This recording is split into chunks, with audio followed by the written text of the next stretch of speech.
नमस्कार मित्रांनो, वेल्थ एज्ञ या चॅनलमध्ये तुम्हा सर्वांचं स्वागत आहे। काल HDFC बँकेचे रिझल्ट्स लागलेले आहेत। आपण या व्हिडिओमध्ये HDFC बँकेचे रिझल्ट्स कसे होते ते बघणार आहे। त्याचबरोबर HDFC बँक बाइंग झोनमध्ये आहे का ते आपण पाहणार आहोत आणि HDFC बँकेबद्दल जे ॲनालिस्ट लोक आहेत त्यांनी काय टार्गेट दिलेले आहेत ते आपण या व्हिडिओमध्ये पाहणार आहोत। त्यापूर्वी तुम्ही जर या चॅनलवरती नवीन असाल तर चॅनलला सबस्क्राइब करा आणि बेल आयकॉन प्रेस करायला विसरू नका, म्हणजे नवीन व्हिडिओचे नोटिफिकेशन तुम्हाला सर्वात आधी मिळेल। तर तुमचा जास्त वेळ न घेता आपण व्हिडिओला सुरुवात करूया। मित्रांनो, HDFC बँकेचा टोटल इन्कम जर पाहिला तर 31 डिसेंबर या संपलेल्या क्वार्टरमध्ये जर आपण पाहिला तर तो 51,207 कोटी राहिलेला आहे। मित्रांनो, हे फिगर जे आहेत ते लाख रुपीजमध्ये आहेत। मी ते तुम्हाला करोड्समध्ये कन्वर्ट करून सांगत आहे, त्यामुळे तुम्ही कन्फ्यूज होऊ नका।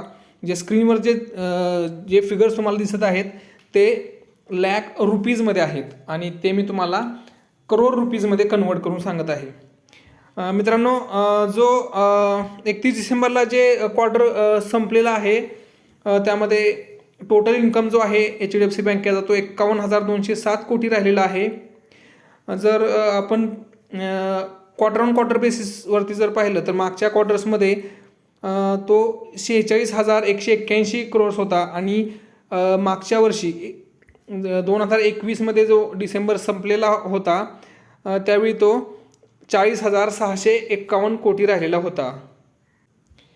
मित्रांनो, मी फक्त जे इम्पॉर्टंट फिगर्स आहेत तेच तुम्हाला सांगणार आहे।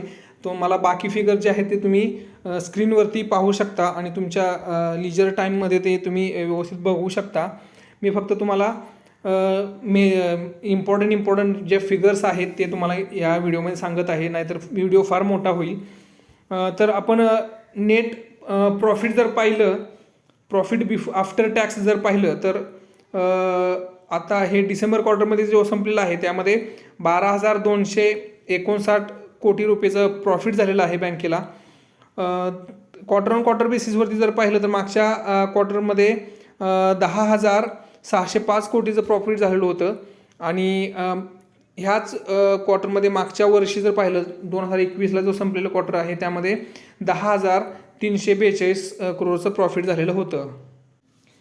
आता आपण कॅपिटल ॲडिक्वेसी रेशिओ जर विचार केला तर कॅपिटल ॲडिक्वेसी रेशिओ जो आहे तो RBIच्या गाईडलाईन्सनुसार 11.7% राहायला हवा आहे, त्याच्यापेक्षा बराच जास्त आहे।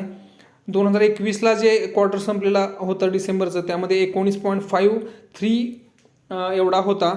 आता जो मागच्या क्वार्टरमध्ये तो 16.92% होता आणि आता तो 17.66% आहे।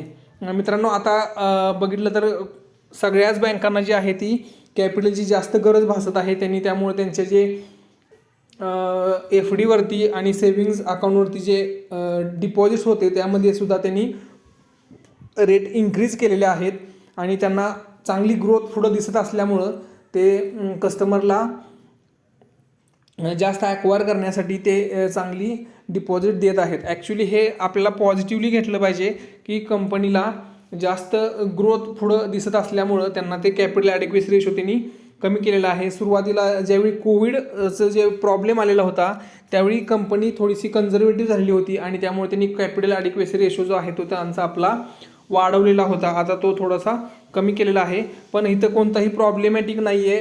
11.7% अशी RBIची गाईडलाईन आहे। कमीत कमी 11.7% हा त्यांना कॅपिटल ॲडिक्वेसी रेशो ठेवावा लागतो, त्याच्यापेक्षा हे कम्फर्टेबली जास्त आहे। आता ग्रॉस NPAचा जर विचार केला तर ग्रॉस NPA पर्सेंटेज टर्म्समध्ये 1.23% आहे, म्हणजे ते स्टेबल राहिलेलं आहे। मागच्या वर्षी याच क्वार्टरमध्ये 1.26 होतं, त्यामुळे त्यापेक्षा आता ड्रॉप झालेला आहे आणि क्वार्टर ऑन क्वार्टर बेसिसवरती जर पाहिलं तर ते आपल्याला स्टेबल दिसत आहे। नेट NPAचा जर विचार केला तर नेट NPA जे आहे ते मागच्या वर्षीच्या क्वार्टरमध्ये 0.37% होतं, ते आता इम्प्रूव्ह झालेलं आहे 0.33% आणि मागच्या क्वार्टर्समध्ये जर क्वार्टर ऑन क्वार्टर बेसिस किंवा ऑन क्यू बेसिसवरती जर विचार केला तर ते स्टेबल राहिलेलं आहे। मित्रांनो, सेगमेंट वाईज जर तुम्हाला म्हणजे रिझल्ट पाहायचा असेल तर तुम्ही इथं पाहू शकता. मी सेगमेंट वाईज सांगत नाही कारण आपला व्हिडिओ फार मोठा होईल. सेगमेंट वाईज तुम्ही व्हिडिओ पॉज करून पाहू शकता.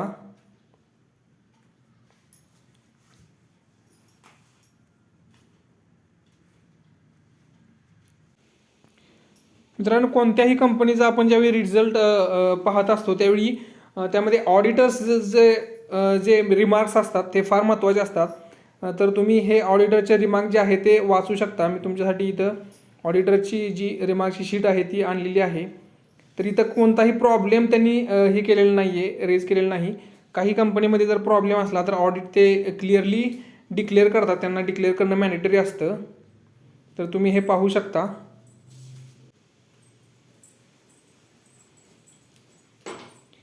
त्यांनी त्यांच्या सही शिक्क्यासही दिलेलं आहे.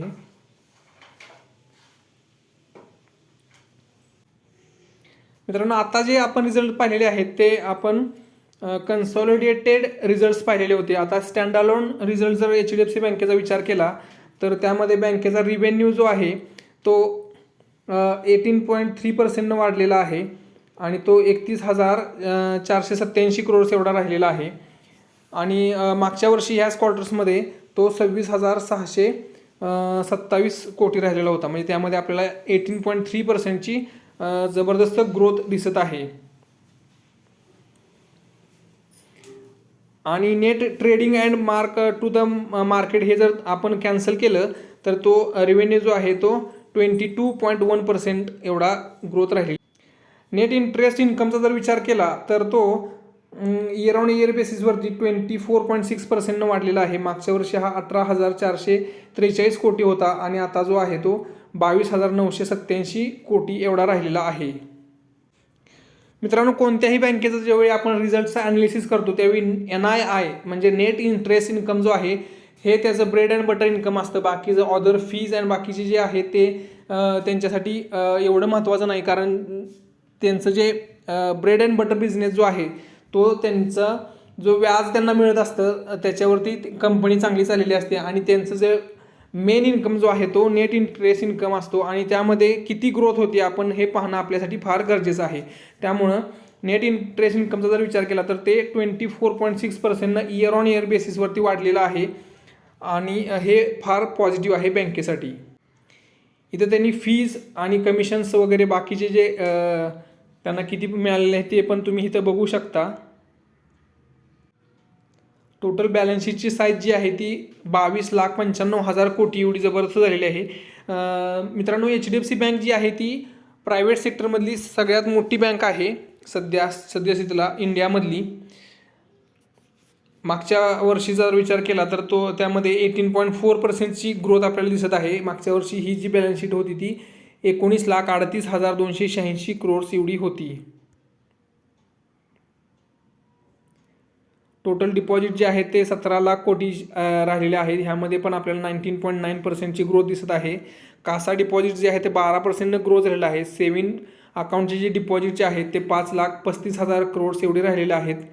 आणि करंट अकाउंट जे आहे ते 2,27,000 कोटी एवढे जबरदस्त राहिलेले आहेत. टाईम डिपॉझिट म्हणजे जे आपल्याला FD म्हणतो आपल्याला, म्हणजे काही लिमिटेड पिरियडसाठी काही डिपॉझिट राहतात त्यांना टाईम डिपॉझिट म्हणतात, ते 9,70,000 करोड एवढे राहिलेले आहेत.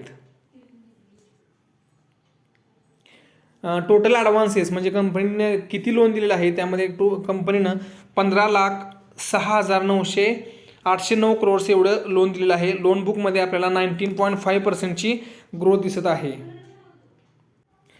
बँकच्या डिस्ट्रीब्युशन नेटवर्कचा जर विचार केला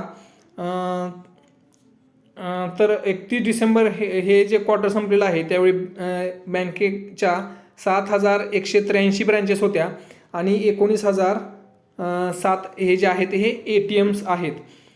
मागच्या वर्षी ह्यामध्ये 5,779 ब्रँचेस होत्या आणि 17,238 ATMs होते. आता आपण थोडंसं चार्ट स्ट्रक्चर कसं दिसतं HDFCचं ते पाहूया. मित्रांनो, HDFCसाठी 1650 हा जो आहे हा एक स्ट्रॉंग रेजिस्टन्स आहे. जर 1650चा जर रेजिस्टन्स HDFC बँकेनं जर ब्रेक केला तर हा स्टॉक लवकरच 1800 ते 2000पर्यंत जाऊ शकतो. स्टॉक सध्या 50 डे EMAच्या आसपास चाललेला आहे. 50 डे आणि आता सध्या जी आहे ही इथं डोजी कॅन्डल फॉर्म झालेली आहे.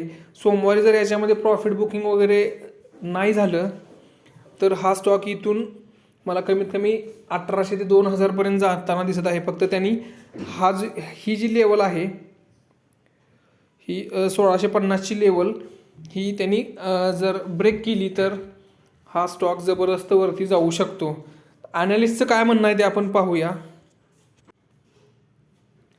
मित्रांनो, ह्या स्टॉकला 37 ॲनालिस्ट जे आहे ते कव्हर करतात आणि त्यापैकी 59% ॲनालिस्ट जे आहे त्यांनी स्ट्रॉंग बाय सांगितलेलं आहे आणि 32% जे आहे त्यांनी बाय असं रिकमेंड दिलेलं आहे. त्यामुळे ह्याला स्ट्रॉंग बाय हे रिकमेंडेशन ॲनालिस्टनं दिलेलं आपल्याला दिसत आहे. ॲनालिस्टनं दिलेल्या प्राईस टार्गेटचा जर विचार केला तर त्यांचं लो प्राईस टार्गेट जे आहे ते 1536चं आहे. ॲव्हरेज प्राईस टार्गेट जे आहे ते 1872चं आहे आणि हाय प्राईस टार्गेट जे आहे ते 2850चं प्राईस टार्गेट ॲनालिस्टनं दिलेलं आहे. हे मित्रांनो हे पुढच्या 1 वर्षासाठीचं टार्गेट असतं. मित्रांनो, एक तुमच्यासाठी एक डिस्क्लेमर मी सांगत आहे. ॲनालिस्ट जे इन्फॉर्मेशन जी आहे ती फक्त रेफरन्स पर्पजसाठी मी तुम्हाला दिलेली आहे. हे कोणतंही बाय किंवा सेलचं रिकमेंडेशन तुम्ही समजू नये आणि तुम्ही कोणतीही इन्व्हेस्टमेंट करण्यासाठी तुमच्या फायनान्शियल ॲडवायझरची हेल्प घेणं फार गरजेचं आहे. मित्रांनो, हा व्हिडिओ तुम्हाला कसा वाटला आहे हे तुम्ही कमेंट सेक्शनमध्ये नक्की कळवा आणि तुम्ही अजून जर या चॅनलला सबस्क्राईब केलं नसेल तर चॅनलला सबस्क्राईब करा आणि बेल आयकॉन प्रेस करायला विसरू नका, म्हणजे नवीन व्हिडिओचे नोटिफिकेशन तुम्हाला सर्वात आधी मिळेल. तर पुन्हा भेटू अशाच एका व्हिडिओसोबत. तोपर्यंत बाय बाय.